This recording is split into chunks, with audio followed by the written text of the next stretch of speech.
When you look at the Old Testament and the New Testament, and you begin to examine some of the differences, if you will, between the two systems, there seems in the Old Testament some very specific manners in which folks would come into the presence of God. And we'll see some of that before we're done this morning as we look at some of the specific examples of what happened and the things that were involved when they came into the presence of God. And though we may not have the same priesthood, and we may not have the same regulations and rules and guidance, I still think there's knowledge and appreciation to be gained when you look and examine exactly the manner in which they recognized how important it was to glorify and praise and bring honor to Jehovah when you come into His presence. And I may make this statement as well, kind of as an outset or a precursor to what we're going to talk about this morning, and that is an appreciation for the fact that there are differences in which we're in the presence of God. I live my daily life in the presence of God. We are open and naked before Him as the Creator of all things. There's nothing hidden from Him. And so God sees my rising up in the morning. He sees me laying down at night. He understands me, even my thoughts in my sleep. God is always present. But that is not the same as coming into the presence of God in worship. They're not identical. We don't come into the presence of God in the same way that we do when I'm living my daily life as we do when we specifically have the intent and purpose of coming together to worship Jehovah. We don't go to church. We come to worship. And I think that's a concept that maybe we miss along the road. It's easy to go to church, right? It's easy to get up and, well, maybe not for some, but it's easy for the most part to get up, to get dressed, to go to a building somewhere and arrive on time and be present at some function that has some religious connotation to it. It's easy to go to church. It takes a special mindset and purpose of an intent of heart to come and worship Jehovah. And so this morning, when we talk about these things, I want you to recognize that that's what I'm talking about. I'm talking about worshiping God. I'm talking about when we come into His presence for the purpose of bringing honor and glory and praise to His name, what should be my disposition about that? What kind of mindset should I have? How is it that I'm able to come into the presence of God? Because the fact of the matter is, we act differently, I would hope, somewhat differently in His immediate presence with the purpose of worshiping Him than I might in other circumstances. Any child growing up probably has experienced something similar to this, where a parent, particularly a mother most likely, has witnessed their child do something and they'd say this phrase, not in front of company. Right? When there's nobody else here in the house, you want to chuck rolls across the table to your sister, by all means go for that. But when James Cope, the visiting gospel preacher, sitting at your table during a gospel meeting, don't chuck rolls across the table because your mother will kick you underneath it. I learned that lesson years ago. You act differently in front of company, right? You behave differently when you're trying to put and present yourselves in the right way. What's the point? We act differently. We should have a different mindset about us, not just our daily routine mindset when we walk into this building to worship God. We should bring with us a different kind of disposition as we come into the presence of Jehovah. And so let's look at this, and we'll look at several examples within the Old Testament, then we'll parallel it as we finish our study this morning. Go into Exodus chapter 20. Let's just note some of these Old Testament phrases and thoughts that kind of encourage us to appreciate the seriousness and soberness of coming into the presence of God. Exodus chapter 20, verse 18. Now all the people witnessed the thunderings, the lightning flashes, the sound of the trumpet, and the mountain smoking, and when the people saw it, they trembled and stood afar off. Then they said to Moses, "You speak with us, and we will hear, but let not God speak with us, lest we die." Now I think that's interesting in some ways, because did they really think that Moses had power to tell God, listen, you don't get to speak, I'm going to speak here, the people don't want to listen. But there's a concern on their part, right? Number one, for the transgressions and challenges that they had brought. But here comes the presence of God and that sense of power that came with it. And certainly the thunderings and the lightnings and the flashes, I'm sure, kind of changed their disposition as well. But they recognized and trembled at the idea that God was going to speak directly to them. Moses says, verse 20, to the people, do not fear, for God has come to test you, and that His fear may be before you, so that you may not sin. He's come into your presence for a reason. He wants you to recognize His power. He wants you to be warned about transgressing against Him. There's a reason why He's come to speak. But I simply want you to note for our study this morning that the trembling and the fear and the respect that they had when the presence of God was known and felt. Go into Psalm 114. Psalm 114. And begin reading with me in verse 1. Psalm 114, verse 1. When Israel went out of Egypt, the house of Jacob from a people of strange language, Judah became his sanctuary and Israel his dominion. The sea saw it and fled. Jordan turned back. The mountains skipped like rams, the little hills like lambs. What ails you, O sea, that you fled? O Jordan, that you turned back? O mountains, that you skipped like rams? O little hills like lambs? Tremble, O earth, at the presence of the Lord, at the presence of the God of Jacob, who turned the rock into a pool of water, the flint into a fountain of waters. Recognize the enormity of who God is. Recognize the power that He has. All the earth recognize His presence. The rams skip along and the hills tremble. There's this understanding of when the presence of God is felt and known, it changes that circumstance. There's a sense of fear and awe. There's a sense of respect. There's a sense of trembling. There's all of those things come into importance when the presence of God is known. Let's go into this psalm that was read for us a moment ago in Psalm 96. Just drawing a picture for you at the outset of our study. Psalm 96. And let's read just again the text that Todd read, but just a portion of it. Here beginning in verse 3. Declare His glory among the nations, His wonders among all peoples. For the Lord is great and greatly to be praised. He is to be feared above all gods. For all the gods of the peoples are idols, but the Lord made the heavens. Honor and majesty are before Him. Strength and beauty are in His sanctuary. Give to the Lord, O families of the peoples. Give to the Lord glory and strength. Give to the Lord the glory due His name. Bring an offering and come into His courts. O worship the Lord in the beauty of holiness. Tremble before Him, all the earth. And by the way, that's interesting. I looked that phrase up, in the beauty of holiness.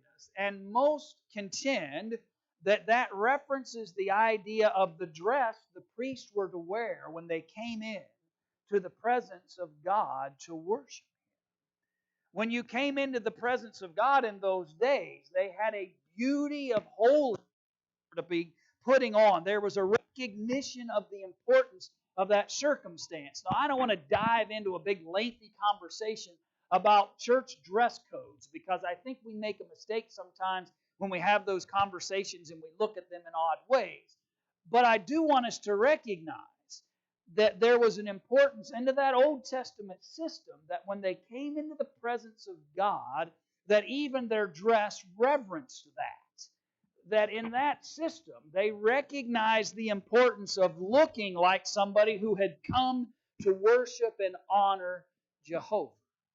Now, we can learn various things from that. I don't necessarily see the same commendation in the New Testament times when it comes to worship, so I'm cautious not to throw some kind of dress code upon New Covenant worship to God. But there is something at least to be learned here of when God called them to come into His presence and the importance of them to present themselves in such a way that recognized and respect. Now, I think there's more idea of the heart in mind in New Testament worship. Again, I'm not trying to dive down that road today. But what I want you to see out of this narrative is how important it was for them to come with the purpose of glorifying and praising Jehovah. Have you ever gone to see some concert, some artist, some particular event, and you've been looking forward to it, and you get on your Facebook post and you say, I'm going to see so-and-so in concert, or I can't wait, I finally got tickets, I've waited all my life to go into the presence of this particular artist or this particular ensemble group that you've been wanting to hear or see. And you talk for days and days and days about you get to go and hear or sit or be part of some event. Do you realize what we get to do every Lord's Day in particular when we come to honor Jehovah? It ought to be a celebrated mindset every time we walk into these doors. It ought to be acknowledged. I've come into the greatest presence that I could ever come into. I've come to worship the God of heaven. I've come to honor and glorify and magnify the name of Jehovah, and it's absolutely due Him. Do we celebrate our opportunities to come into the presence of God? Do we honor them in a way that God would recognize? Not how man would recognize it. We could do all kinds of things that man might say, oh yeah, that looks like a worship. What I'm asking is, what do I bring to the table? What do I bring when I come into the presence of God so that God knows I'm here to worship? Because at the end of the day, it really doesn't matter in some senses whether I know you came to worship. What really matters, does God know that I entered this assembly not because I'm going to church, not because somebody told me I should, not because it was what we do on Sunday mornings. I came to worship God. I came to be in His very special presence. I came to praise and glorify and honor His name, which is due Him. I came because of the privilege of being in the presence of our Creator. Let's worship. When we come together, let's worship. Let's reverence God. Let's respect and glorify Him. And bring with us the kind of attitude and disposition that's necessary when we do that. Go back into the book of Habakkuk.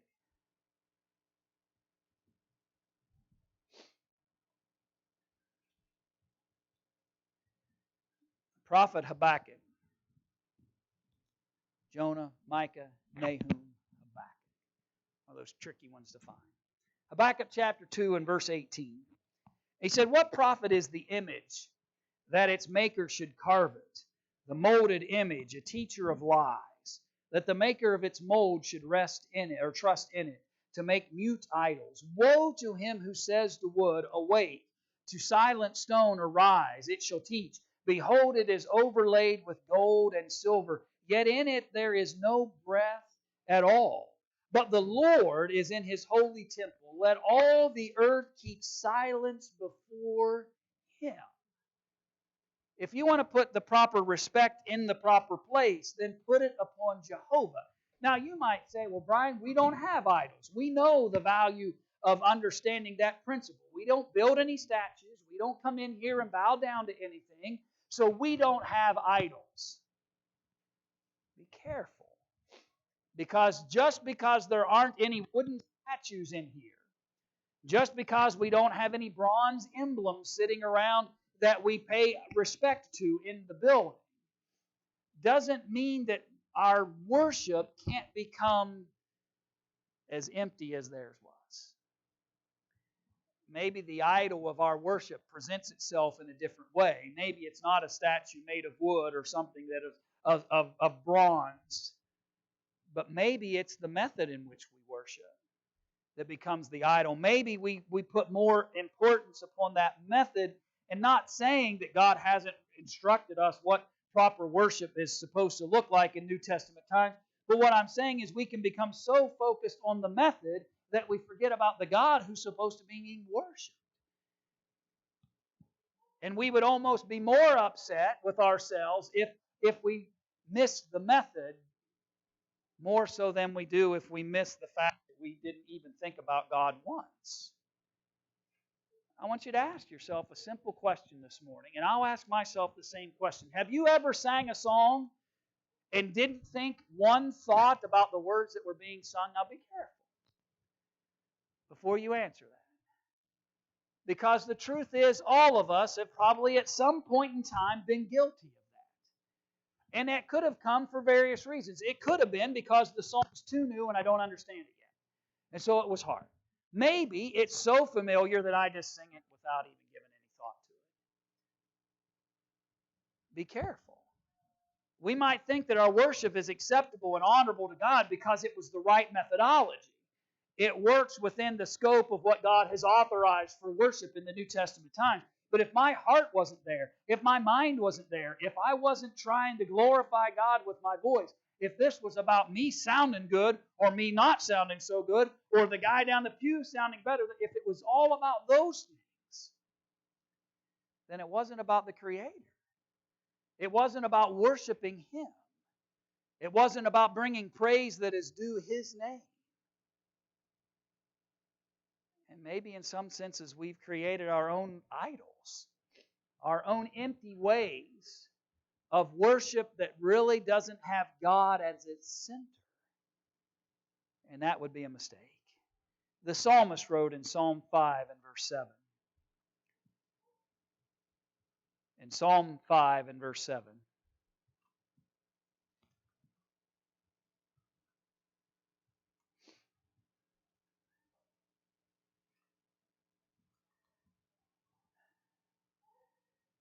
He stated, "But as for me, I will come into your house in the multitude of your mercy.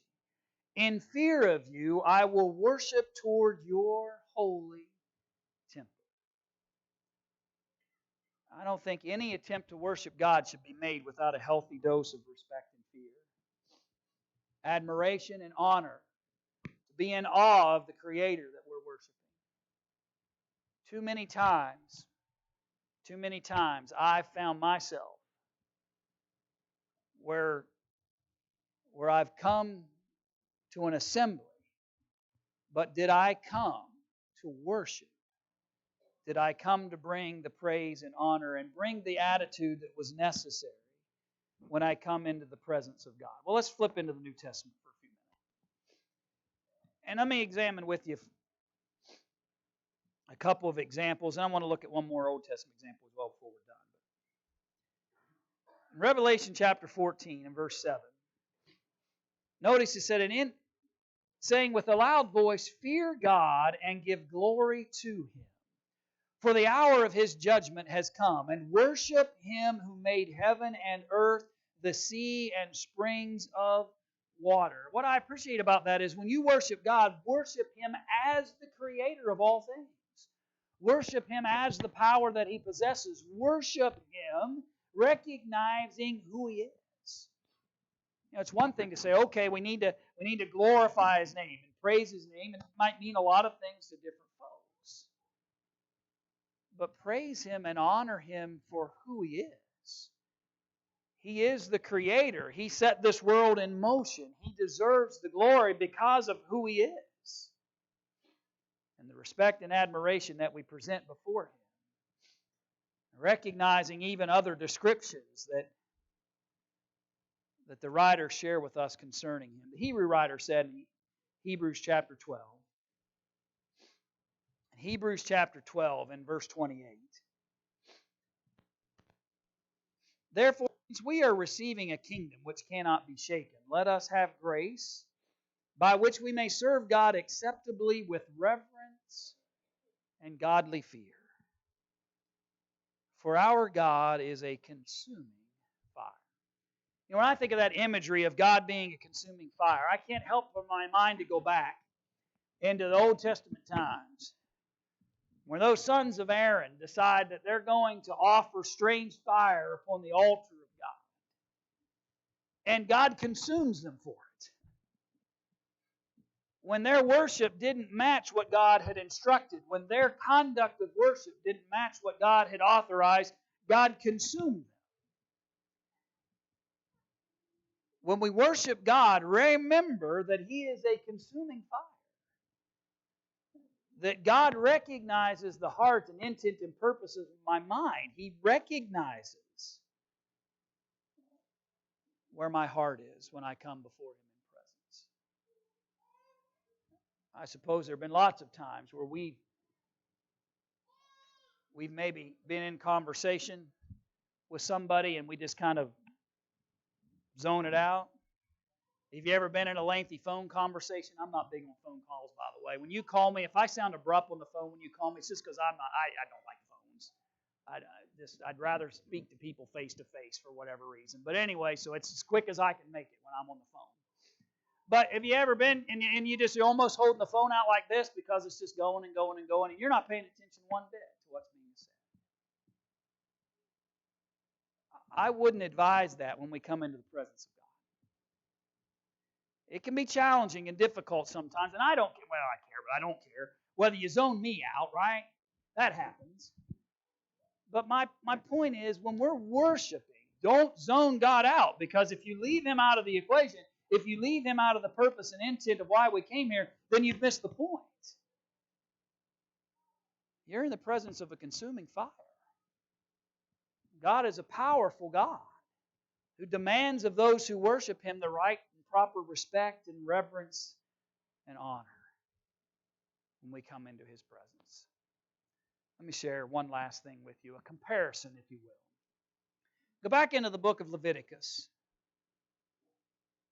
Leviticus chapter 16.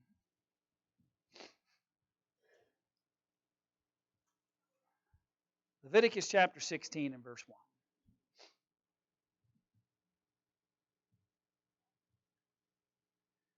Now the Lord spoke to Moses after the death of the two sons of Aaron, when they offered profane fire before the Lord and died.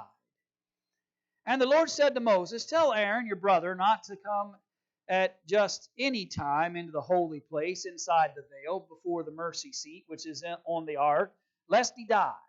For I will appear in the cloud above the mercy seat. Thus Aaron shall come into the holy place with the blood of a young bull as a sin offering, and of a ram as a burnt offering. He shall put the holy linen tunic and linen trousers on his body. He shall be girded with a linen sash, and with the linen turban he shall be attired. These are holy garments. Therefore he shall wash his body in water and put them on. He shall take from the congregation of the children of Israel 2 kids of the goats as a sin offering, 1 ram as a burnt offering. Aaron shall offer the bull as a sin offering, which is for himself, and make atonement for himself and for his house. He shall take the 2 goats at present and present them before the Lord at the door of the tabernacle of meeting. Then Aaron shall cast lots for the 2 goats, 1 lot for the Lord, and the other lot for the scapegoat. And Aaron shall bring the goat on which the Lord's lot fell, and offer it as a sin offering, but the goat on which the lot fell to be the scapegoat shall be presented alive before the Lord to make atonement upon it, and to let it go as the scapegoat into the wilderness. Now you can continue to reading. I think you're getting enough of the picture here. But this is what Aaron had to do if he was going to come into the most holy place. Here are the restrictions. Here are the guidance. Here are the rules, if you will. If you want to come into the most holy place, into the very immediate presence of God, then you're going to have to follow these instructions. And you're not going to do it just whenever you want to. You're not going to have all those privileges. You're going to have to fulfill the instructions that I've given you, because you're coming into the very particular and specific presence of Jehovah when you enter that most holy place. Now go to Hebrews 9 for a minute. And I just want you to consider with me the fact that the Hebrew writer compares here in Hebrews chapter 9 the very things that we just read about as it relates to Aaron and going into the most holy place and the high priest that would follow him. In Hebrews chapter 9, verse 1, then indeed, even if the first covenant had ordinances of divine service and the earthly sanctuary, For a tabernacle was prepared, the first part in which was the lampstand, the table, the showbread, which is called the sanctuary, and behind the second veil, the part of the tabernacle which is called the holiest of all, which had the golden censer and the ark of the covenant overlaid on all sides with gold, in which were the golden pot that had the manna, Aaron's rod that budded, and the tablets of the covenant. And above it were the cherubim of glory overshadowing the mercy seat. Of these things we cannot now speak in detail. So it's interesting. He just kind of cuts it off and says, there's a little bit of reminder of what that place looked like. I'm not going to give you all the details. You get the picture. Now verse 6. Now when these things had been thus prepared, the priests always went into the first part of the tabernacle performing the services. But into the second part the high priest went alone once a year, not without blood, which he offered for himself and for the people's sins committed in ignorance.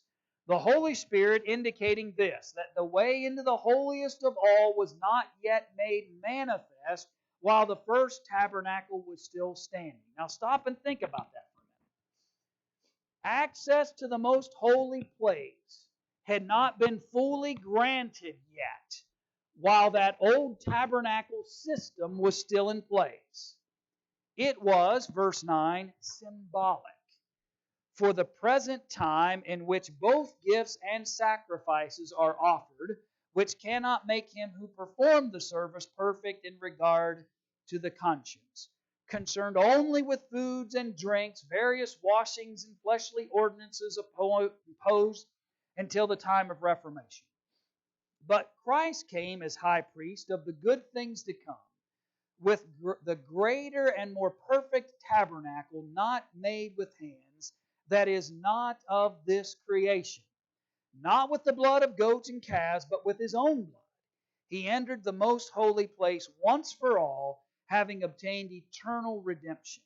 For if the blood of bulls and goats and the ashes of a heifer sprinkling the unclean sanctifies for the purifying of the flesh, how much more shall the blood of Christ, who through the eternal Spirit offered himself without spot to God, cleanse your conscience from dead works to serve the living God? Okay, preacher, you've read enough. What's the point? Here's the point.